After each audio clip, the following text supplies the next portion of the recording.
മനുഷ്യന്റെ തലകൊണ്ട് മൈതാനത്ത് ഫുട്ബോൾ കളിച്ച് കേരള മനസാക്ഷിയെ ഞെട്ടിച്ച കേസിൽ പ്രതികളായ 6 പ്രതികൾക്കും കോടതി ജീവപര്യന്തം തടവും 1.5 ലക്ഷം രൂപ പിഴയും ശിക്ഷ വിധിച്ചിരുന്നു. കുമ്പള പോലീസ് സ്റ്റേഷൻ പരിധിയിലെ പേരാലിലെ അബ്ദുൾ സലാമിനെ കഴുത്തറുത്ത് കൊന്ന കേസിലാണ് ഈ വിധി വന്നത്. കൂടാതെ മറ്റ് വകുപ്പുകൾ അനുസരിച്ച് 5 വർഷം മുതൽ 7 വർഷം വരെ ഇവർ കഠിന തടവും അനുഭവിക്കണം. കുമ്പള പോലീസ് സ്റ്റേഷൻ പരിധിയിലെ മാങ്ങാമുടി സിദ്ദീഖ്, ഉമർ ഫാറൂഖ്, സഹീർ, നിയാസ്, ലത്തീഫ് പെർവാഡ്, ഹരീഷ്, ലത്തീഫ് മാളിയങ്കര എന്നിവരെയാണ് കാസർഗോഡ് ജില്ലാ അഡീഷണൽ സെഷൻസ് ജഡ്ജ് കെ പ്രിയ ശിക്ഷ വിധിച്ചത്. 6 പ്രതികളെയും കോടതി കഴിഞ്ഞ ദിവസം കുറ്റക്കാരാണെന്ന് കണ്ടെത്തിയിരുന്നു. 2017 ഏപ്രിൽ 30 വൈകിട്ടാണ് പൊട്ടോരിമുലയിലെ അബ്ദുൾ സലാമിനെ ഒമാഗ്രാൽ മാളിയങ്കര കോട്ടയിൽ വെച്ച് കഴുത്തറുത്ത് കൊന്നത്. സലാമിനൊപ്പമുണ്ടായിരുന്ന സുഹൃത്ത് നൌഷാദിനെ കുത്തി പരിക്കേൽപ്പിക്കുകയും ചെയ്തിരുന്നു. സലാമിനെ കഴുത്തറുത്ത് കൊന്ന ശേഷം പ്രതികൾ അയാളുടെ തല ഉപയോഗിച്ച് ഫുട്ബോൾ കളിച്ചുവെന്നാണ് പോലീസിന്റെ കുറ്റപത്രത്തിൽ പറഞ്ഞിരുന്നത്. ഈ കേസിൽ 8 പ്രതികളാണ് ഉണ്ടായിരുന്നത്. ഇതിൽ 2 പേരെ കോടതി വെറുതെ വിട്ടിരുന്നു. പോലീസിന് വിവരം നൽകി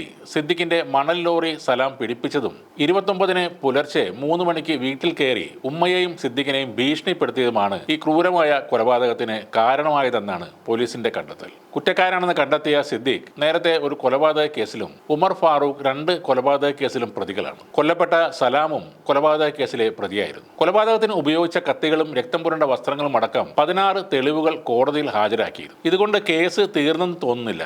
ഇനിയും അപ്പീലും മേൽക്കോടതിയും ഒക്കെയായി അതങ്ങനെ നീണ്ടുപോകും. ഒരാളുടെ തലകൊണ്ട് ഫുട്ബോൾ കളിച്ചെന്ന് പറയുന്നവരുടെ ആ മാനസികാവസ്ഥ എന്തായിരിക്കും എന്നൊന്ന് ആലോചിച്ച് നോക്കുക.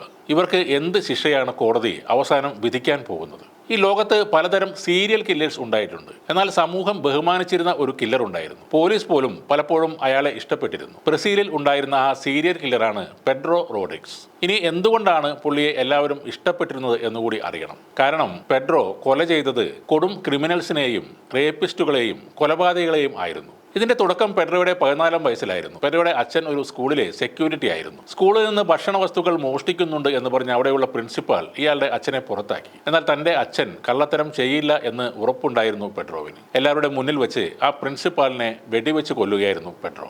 അങ്ങനെ തുടങ്ങിയ അയാൾ 70-ൽ പരം ക്രിമിനൽസിനെ വകവരുത്തിയപ്പോഴാണ് പോലീസിന്റെ പിടിയിലാകുന്നത്. എന്നാൽ അയാൾക്ക് ജയിലിൽ പോയത് മറ്റൊരു തരത്തിൽ ഉപകാരമായി മാറി. അവിടെ വെച്ചും കൊലകൾ തുടർന്ന അയാൾ 100 പേരെ കൊന്നതായാണ് കണക്കുകൾ പറയുന്നത്. കൊടും ക്രൂരതകൾ ചെയ്യുന്നവർ തീർച്ചയായും അക്കാലത്ത് പെഡ്രോ പോലുള്ള ഒരു സീരിയൽ കില്ലറെ പേടിച്ചു കാണും. ഒരാളെ നിർദ്ദയം തല അറുത്ത് കൊന്നിട്ട് അതുകൊണ്ട് ഫുട്ബോൾ കളിച്ചവർക്ക് അർഹിക്കുന്ന ശിക്ഷ തന്നെ കിട്ടണം. നാളെ അത്തരം കുറ്റങ്ങൾ ആരും ചെയ്യാൻ മടിക്കുന്ന തരത്തിലുള്ള ഒരു ശിക്ഷ തന്നെ അവർക്ക് ലഭിക്കണം.